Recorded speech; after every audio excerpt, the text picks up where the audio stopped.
Assalamualaikum warahmatullahi wabarakatuh. Perkenalkan, nama saya Nurul Syahrinisa, NIM 200107001. Di sini saya dari kelas 1A Teknik Pendanian Teknologi. Saya membuat video ini yaitu tugas termodinamika yang diampu oleh Bapak Dedi. Tugas kali ini yaitu mereview jurnal yang berjudul Carbon Active Adsorption MPG Freight Bunch of Heavy Metal from Liquid Waste.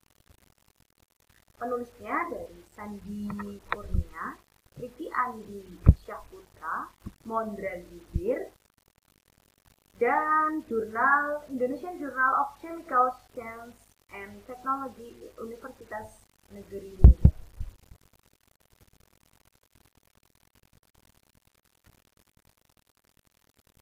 Yang pertama, yaitu pendahuluan.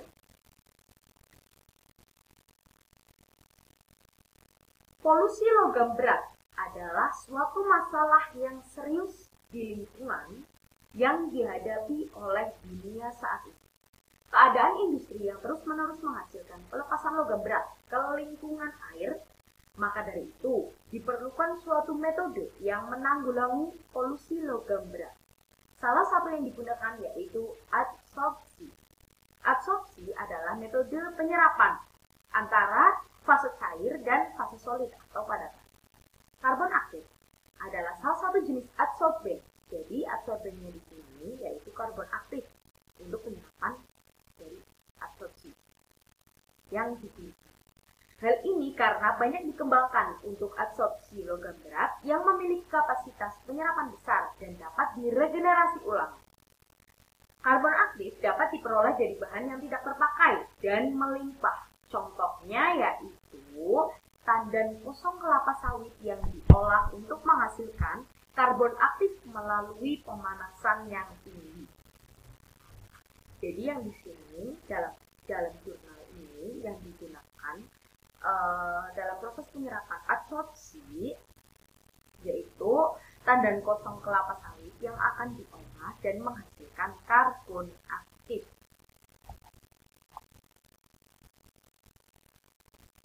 Di sini ada isoterum adsorpsi. Isoterum adsorpsi merupakan adsorpsi dengan keadaan suhu yang konstan atau yang tetap, sehingga data yang diperoleh dari model isoterum adsorpsi dapat digunakan untuk menentukan parameter termodinamika seperti perubahan energi bebas atau lambangnya itu AB, perubahan entalpi lambangnya itu delta H, dan perubahan entropi yaitu lambangnya adalah delta S. Entropi sendiri adalah panas yang dikandung oleh massa zat pada setiap derajat perubahan suhu dan tekanan tertentu. Data kapasitas adsorpsi diperoleh dari proses distribusi adsorban antara fase cair dengan solid. Proses tersebut digambarkan dalam sebuah persamaan ataupun rumus. Isoterum adsorpsi yang umum digunakan ada dua, yaitu isoterum Freilich dan isoterum Langmuir. Isoterum Freilich merupakan terdapat lebih dari satu lapisan permukaan atau multilayer dan set yang bersifat heterogen, yaitu adanya perbedaan energi pengikatan pada tiap-tiap set. Dan isoterum Langmuir yaitu kapasitas adsorpsi yang maksimum terjadi akibat adanya lapisan tunggal atau monolayer adsorbat di permukaan adsorben. Tujuan pembuatan jurnal ini yaitu untuk menentukan parameter termodinamika terhadap sampel tandan kosong kelapa sawit untuk penyerapan logam dalam limbah cair pada beberapa sumber atau literatur. Penyerapan logam sendiri ini menggunakan tembaga, timbal, dan merkuri. Yang kedua yaitu metodologi penelitian. Metodologi penelitian dibagi menjadi dua. Yang pertama ada bahan kimia, peralatan, dan instrumentasi. Dan yang kedua ada prosedur penelitian. Bahan-bahan yang digunakan adalah sampel tandan kosong kelapa sawit dan aqueous bebas mineral. Sedangkan peralatan yang digunakan yaitu labu Erlenmeyer 250 ml, oven, kertas saring Weizmann, Atomic Absorption Spectroscopy atau AAS. Dan prosedur penelitian sendiri yang pertama adalah cuci bersih tandan kosong kelapa sawit menggunakan air yang mengalir. Yang kedua, tandan kosong kelapa sawit tersebut dipotong lebih kecil untuk memudahkan pada saat pirolisis. Jadi pada pembuatan karbon aktif ini dalam penyerapan adsorpsi menggunakan logam berat, nah itu ada proses pirolisis terlebih dahulu. Dan keringkan dalam oven 24 jam untuk mendapatkan berat yang konstan atau beratnya ini dibutuhkan agar tetap. Yang keempat, ada proses pirolisis menggunakan pemanasan. Jadi proses pirolisis ini digunakan pemanasan dengan suhu kamar ke suhu yang sudah ditentukan, yaitu 400 derajat Celcius sampai 700 derajat Celcius untuk mendapatkan karbon aktif.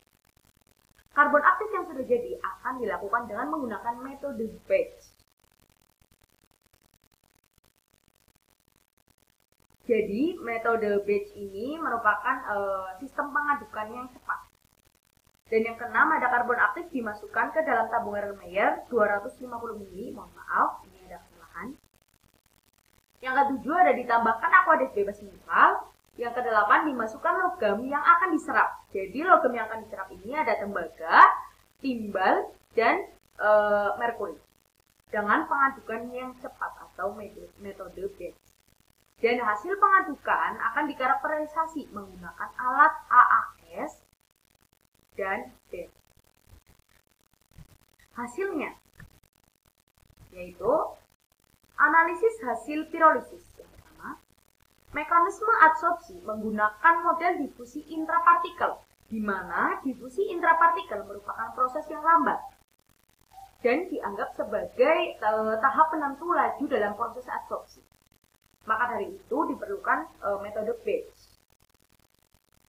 Karena metode batch itu kan dengan pengadukan yang cepat otomatis cukup lama prosesnya, yaitu cukup lama atau lambat, dan karena cepat jadi merupakan bisa digunakan untuk penentu laju dalam proses adsorpsi. Karena metode ini menggunakan pengadukan cepat sehingga pemindahan adsorbat ke pori adsorben dapat memungkinkan. Sedangkan data yang diperoleh dari metode batch adalah laju adsorpsi adsorben hingga sampai keadaan setimbang. Di sini hasilnya. Yang pertama adalah gambar SEM, tandan kosong kelapa sawit, dan yang kedua adalah gambar SEM, tandan kosong kelapa sawit pada pemanasan optimum.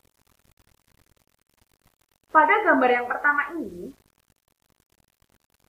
merupakan gambar SEM atau Scanning Electron Microscope, yang artinya salah satu jenis mikroskop elektron yang menggunakan berkas elektron untuk menggambarkan bentuk permukaan dari material yang akan dianalisis.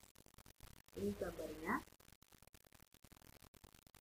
Jadi kalau gambar 1 dan gambar 2 berbeda karena ini sudah membentuk pori ya.